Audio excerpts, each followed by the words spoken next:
Noi continuiamo a sostenere le attività dei tamponi con non poche difficoltà perché mancano materiali, mancano reattivi e abbiamo messo in piedi una grande squadra, poi il professor Crisanti ve lo dirà, e cercheremo di fare in casa, però siamo convinti che questa sia la via. E qualcuno mi dice: ma qual è l'obiettivo? L'obiettivo è venirne fuori con le ossa rotte il meno possibile. In questo sarà fondamentale il piano Covid-19 di interventi urgenti di sanità pubblica presentato dal governatore insieme agli assessori Bottaccini e Lanzarin, l'Università di Padova, Virologia e Croce Rossa.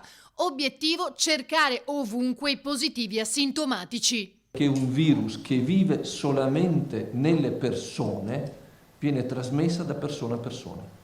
Noi abbiamo il compito, il dovere di interrompere questa trasmissione. E questa trasmissione la interrompiamo. Se interrompiamo questa trasmissione abbiamo risolto l'epidemia.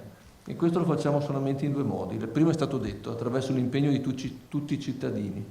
Non possiamo sostituirci a questo, ma certamente possiamo tutti sollecitare i cittadini a continuare i comportamenti che hanno avuto. Ma la seconda è quella di trovare le persone che sono in grado di trasmettere la malattia. Perché ci sono persone che non possono stare in casa, le forze dell'ordine, i medici, il personale sanitario, chi fornisce i negozi, i distributori di alimenti.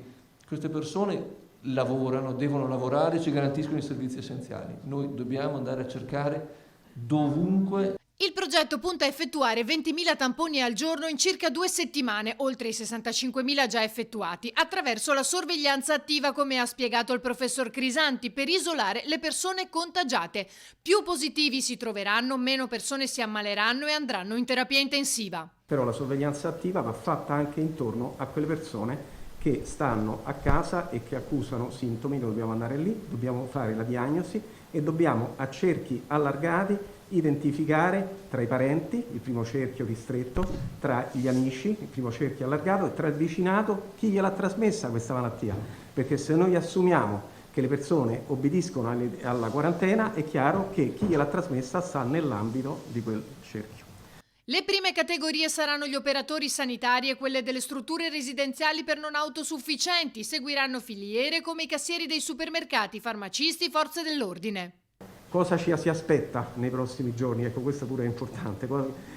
Il successo di questa iniziativa lo dovremo misurare con l'aumento del numero dei casi positivi che andiamo a scovare e allo stesso tempo più casi positivi scoviamo, meno persone si ammalano, meno persone vanno nell'ospedale, meno persone vanno in terapia intensiva.